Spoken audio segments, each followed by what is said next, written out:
Si on vous disait que l'art de la guerre n'était plus l'œuvre de militaires, mais de milliardaires de la tech, comme Alex Karp, le patron du géant des données Palantir. Je ne pense pas en victoire ou en défaite, je pense en domination. Désormais, ce sont leurs programmes d'intelligence artificielle qui choisissent les cibles et peuvent même conduire des opérations. Mais l'IA n'est pas infaillible. L'œil a enquêté sur ces logiciels vertigineux qui guident les frappes américaines au Moyen-Orient. 28 février, les États-Unis attaquent l'Iran.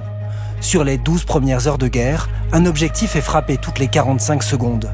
1500 en 24 heures. Plus de 15 000 à ce jour. Une profusion de cibles, pour beaucoup désignées par l'intelligence artificielle. Le Pentagone s'en vante même publiquement, quelques jours après le début du conflit. Good morning.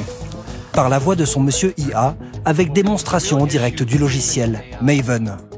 On passe de détecter la cible à comment on la traite, avec quoi on la frappe, le tout avec un seul logiciel. C'est révolutionnaire. Il s'appelle Maven Smart System. Comment fonctionne Maven? Il fusionne jusqu'à 150 sources de données différentes. Vidéosurveillance, images aériennes et satellites, détection radar, écoute téléphonique, réseaux sociaux ou renseignements humains. Rien n'échappe à ces capteurs. Par exemple, l'IA a repéré cet homme. Si elle estime qu'il s'agit d'une cible d'intérêt, elle va proposer plusieurs moyens de l'éliminer et peut même calculer les risques de victimes civiles collatérales. Le militaire n'a plus qu'à refuser ou approuver. C'est la seule validation humaine. Voici comment on fait. Clic gauche, clic droit, clic gauche. Par magie, ça devient une cible. Le père de Maven est un général 3 étoiles, Jack Shanahan. Désormais retraité, il a accepté de nous raconter comment il a converti le Pentagone à l'IA. Cela permet aux humains de traiter bien plus d'informations qu'auparavant. C'est très utile pour identifier des cibles que les humains n'auraient pas pu repérer en moins de quelques mois, car il est très difficile de trier toutes les sources d'informations et de déterminer quelles cibles sont légitimes et lesquelles ne le sont pas.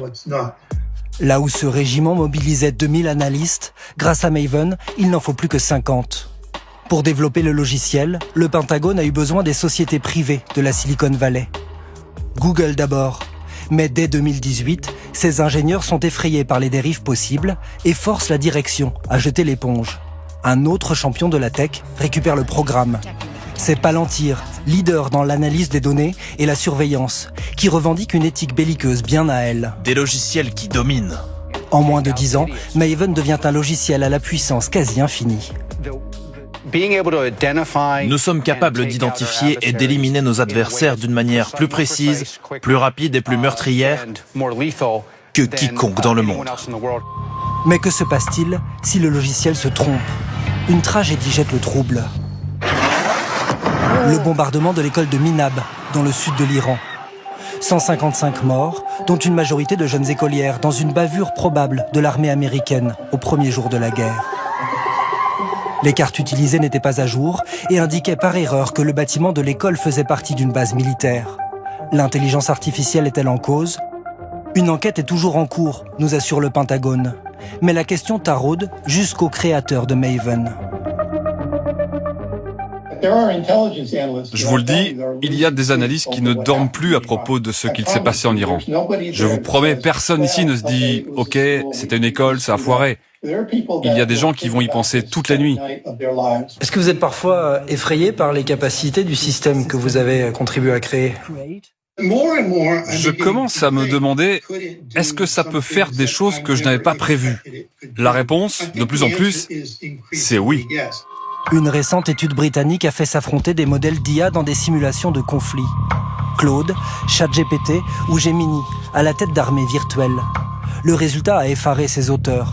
Dans 95% des cas, elles proposaient d'avoir recours à l'arme nucléaire. Malgré cela, dans le monde entier, la course à l'IA militaire était freinée. Lors d'un récent conseil de défense, Emmanuel Macron a d'ailleurs insisté sur la nécessité pour la France d'accélérer dans ce domaine.